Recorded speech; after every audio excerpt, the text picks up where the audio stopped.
Welcome back, everybody. Today we're going over the pistol that you see in my hands right here. This is an Agency Arms Glock 17, as you see it now anyway. However, it started its life out as the standard Gen 3 Glock 17 that you guys see here in the photos. And that particular gun, which I guess is this particular gun, although they feel completely different, had a bunch of rounds through it. So sent it out to Agency for their complete build package, which is exactly what you guys see right here. However, there are almost an infinite amount of ways you can customize that. So basically you go through a sort of a drop down list on their menu, pick out what type of slide you want, if you want an optics cut, where you want your backup sights, what type of stippling you want, if you want a mag well, if you want finger grooves, if you want an undercut, what type of trigger you want, etc. You just go on and pick it all out in terms of, as well as the colors and everything else. And at the end, you basically send your gun in once you hit your order button, and they will send it back to you. I think mine took 6 or 7 weeks, if I remember correctly. And I've had this one in since, I think, March of 2017. So we've got a ton of rounds through it. I've shot it really in all the different seasons here in Carolina. And basically what we're going to do is walk you through the package, what you get to pick, what I picked, why I picked it, if it's important for that particular choice, and do an accuracy test. And at the end, we'll let you know how it's performed so far. But first, we're going to let the dogs take a look at it, make sure it gets their seal of approval.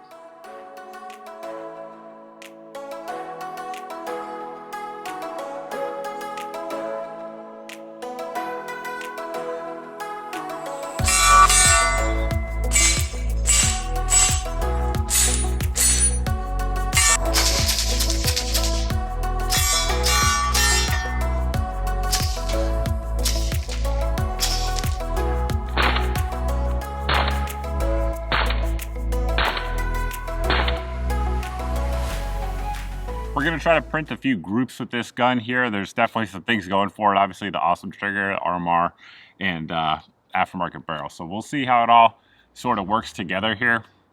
Target is downrange at 25 yards. We have the CTK Precision Rest here to take as much as the human factor out of it as we can. And in the gun right now, we have some ammunitions, 115 grain stuff. This is their polymer jacketed stuff, so just ball practice ammo. We'll see how it likes that. And then we'll run some different self-defense type loads to it as well. So anyway, enough yapping. Let's get to shooting.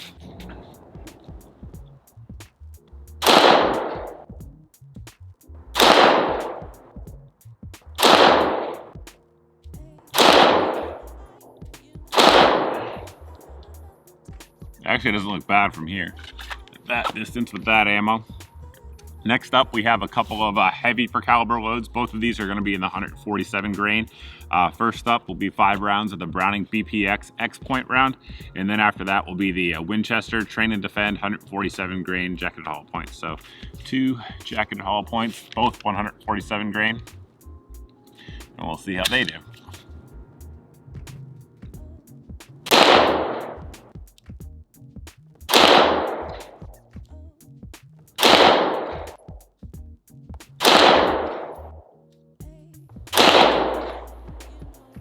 All right, that one didn't look too bad either. Next up, again, those Winchester 147 grainers.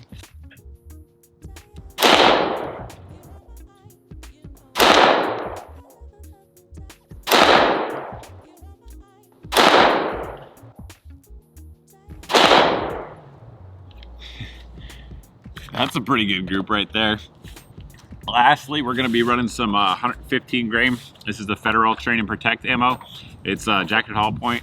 They designed it to be an affordable hollow point because according to their research, they saw that a lot of people who were carrying concealed were carrying with ball ammo due to the cost of hollow points, and I actually don't doubt that at all. And they wanted to provide a product that was affordable but yet would still work. So that's what this is, and we'll see how this particular gun likes it.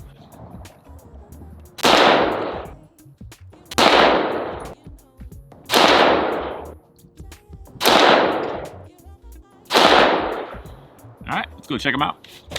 Those groups look good back from where I was shooting, but when you get up close, as you guys already saw, they're really good, at least in my opinion, for me. So first up, the 115 grain Minuteman munitions.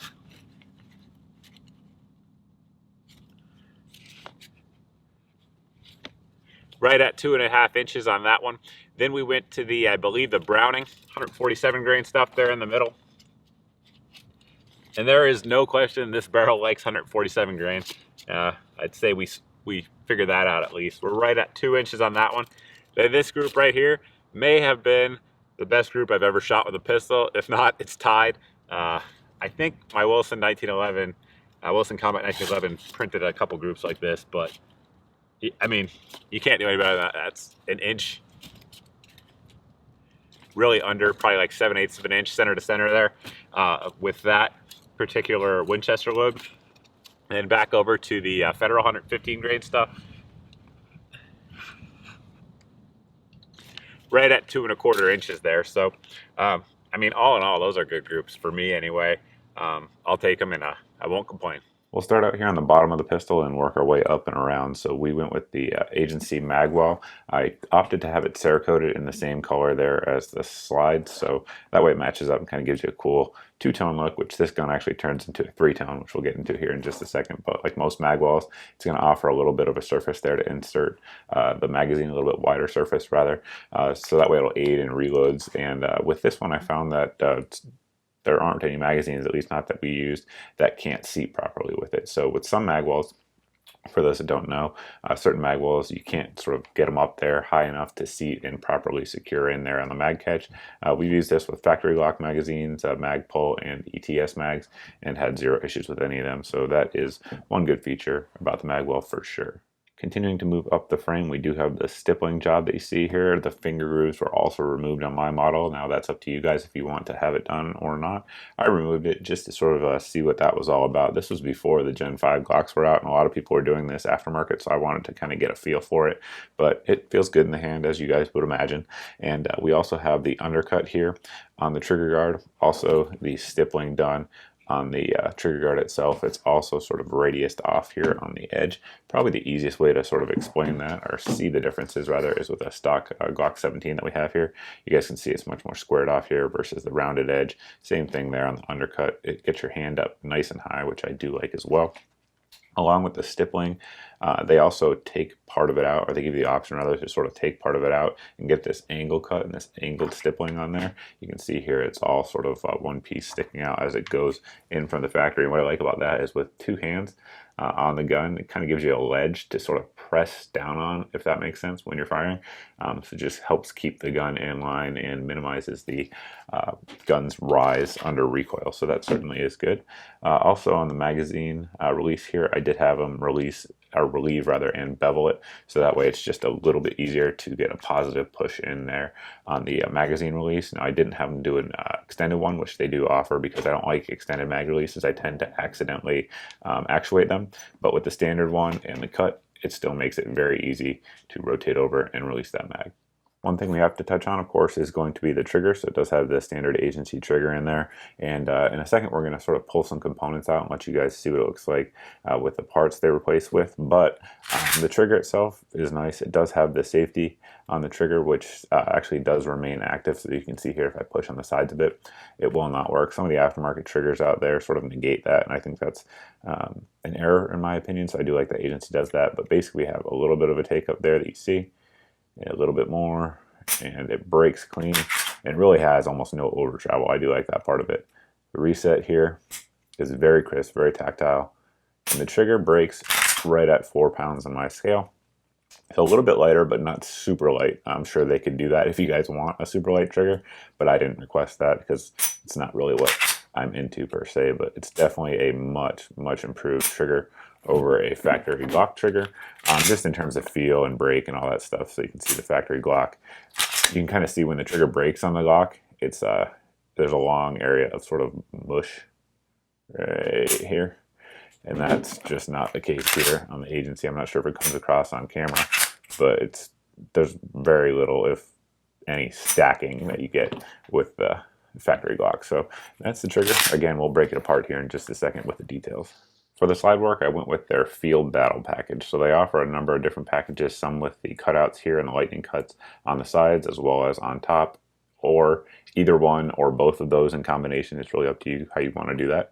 And then here on the Field Battle, we do have a little bit less material taken off on the sides here than there would be on some of the other options. And one reason for that is that I've seen folks say that they can have cracking issues on some agency guns. That was a fear of mine, and I've seen no evidence of that. That's one of the reasons I wanted to put a ton of rounds through this, which I have so far. But just pointing that out, that this one here kind of takes off less material. We do have the beveling here on all the edges, which is nice. Of course, we have the RMR cut here that we have on there. This is a Type 2 RMR for those of you guys that watched my review on that. And then I had the sights forward of the RMR. So I don't think it's a huge issue to have the rear sight behind the RMR. However, just in terms of preference, I do like to have the sights in front of the RMR, and the reason for that is that it gives me, at least for me anyway, a cleaner sight picture, if that makes sense. So it's just much easier for me to pick up the dot when I don't have to look through, or have the potential to look through sights rather. So these are the Trijicon suppressor height sights, but basically with this RMR here in the rear, it's much easier for me to just pick up the dot and ignore these like you're supposed to do with a red dot. We just stripped the pistol down to kind of give you guys an idea as to what's going on here with the trigger mechanism. So you guys can see this is the Agency Arms trigger shoe on there. So we have an aluminum trigger there. Everything's polished up, as you guys can imagine. It does have the factory connector rather, polished all the way around, and trigger spring here. The big difference that you're going to see is that they actually machine down the little striker safety knob here. So this is actually the same height as it would be for the standard one, but they take this portion out that you would typically see built up on a Glock, and they do that in order just to make it a little bit smoother when you're doing the trigger take up there. So that is one part that's modified. The other big one that you guys are going to notice there is going to be the striker safety here, the plunger. So they round the edge off again just for smoothness and less stacking. And then other than that, it's factory in terms of the trigger components, except they're just polished up. So if you guys ever heard of the Glock 25-cent trigger job, which I actually have a video on from like 5 years ago, that's basically what they do in terms of the components. They polish a little bit more than I did in that video, but it's essentially what you're doing there. Now they also get, I'd rather give you a stainless steel guide rod. Something I know a lot of folks don't like on the Glocks, particularly the Gen 3s, is the polymer one. So you can swap out the weight if you want to. I went with the standard weight spring. And I also went with the agency barrel there that you guys can see. One thing that's pretty cool about this barrel is it's an nitride barrel. It's got the 1/2x28 threads on there to run as a can, but it really has very, very little wear shown for the amount of rounds. And I've kept the pistol, lubricated the whole time, but I think that has to do just with the way they design the bearing surfaces there, just to minimize the contact points. So that I thought was kind of cool. But it is a nitride barrel, and you guys certainly saw has some pretty good accuracy out there. You can see they kind of beef up the lockup points a little bit versus a standard Glock barrel. That probably contributed again to the accuracy that we saw out there. A few more things to discuss here on this gun that we didn't touch on so far. Number one, of course, is going to be cost. I know everybody wants to know that. So with the options that we picked here, this one here is, I think it was $1,710, so $1,710. Again, not inexpensive, not for everybody, and that's perfectly cool. In terms of reliability, how's it been? We've had a grand total of 0 malfunctions when not suppressed. So the only suppressor that this one here choked with, and choked pretty hard, was the Surefire Rider TI, I believe.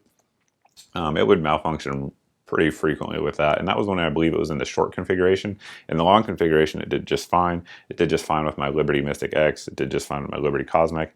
I think there was something about just the weight of the Surefire out there on the end, combined with the ammo, combined with the gun itself, obviously, that led to some malfunctions. But I've said in the past many, many times that Glocks are not the best suppressor hosts. I stand by that, and that's that. Other than that, it's had 100% reliability. We've had no issues with light primer strikes or anything like that that people would be worried about with modifications to the trigger system. It's ran with anything we put in it. Hollow points, as you guys saw, Minuteman munitions, full metal jacket, or rather total metal jacket, and a number of other rounds that have been through it as well. So in terms of that, reliability wise, I think it's doing pretty well. We had no cracking or anything like that I talked about that we might be concerned about with the slide milling, so that didn't happen, which is good. And this pistol right now has got about 1,500 rounds through it since I got it back, and like I said, it shows really little wear. I guess some there on the barrel hood, but that's a testament to the design of the barrel in my opinion. Cons of the gun, of course, for a lot of people, it's going to be cost, right? That's just reality. You have to take that for what it is. Like I said, it's not for everybody, but in terms of ergonomics, it feels great in the hand. I like the mag wall. It really sort of pushes my hand up, which also works well with the undercut there to really allow you to get really high up on the gun. I like those shelves as well for my thumbs, which I talked about earlier. Do dig that. Obviously the Type 2 RMR in the rear, I like that as well, as we discussed earlier. It just, to me, gives you a better sight picture. Another con of it, I guess, aside from the price, and they've probably changed this by now, but they give you a thread protector, which is cool, unlike HK. So they give you a thread protector, but I would like to see an O-ring on there, and I don't know if they do that now. Again, this was over a year ago that this pistol was made, but just the O-rings that some companies put on there, it's nice to have the thread protector be able to stay in place and not move around on you if you're not using a suppressor. So that's really about it on the gun. If you guys have any questions about it, by all means, you can post down below in the comments section. Agency also, I should point out, and that's kind of big and important, is offering the channel viewers here a discount, which is good. So thank you to them for doing that. The discount here will be in your screen, so you guys can use that if you want to go over there and make a purchase of either a package or a pistol or anything else. So yeah, that's pretty much it. If you guys have questions, comments, you can post them down below. You can also post them over at my Facebook page as always. But thanks for watching. Thanks for subscribing. If you guys aren't subscribed, please go ahead and do that. And I hope to see all of you in the next video.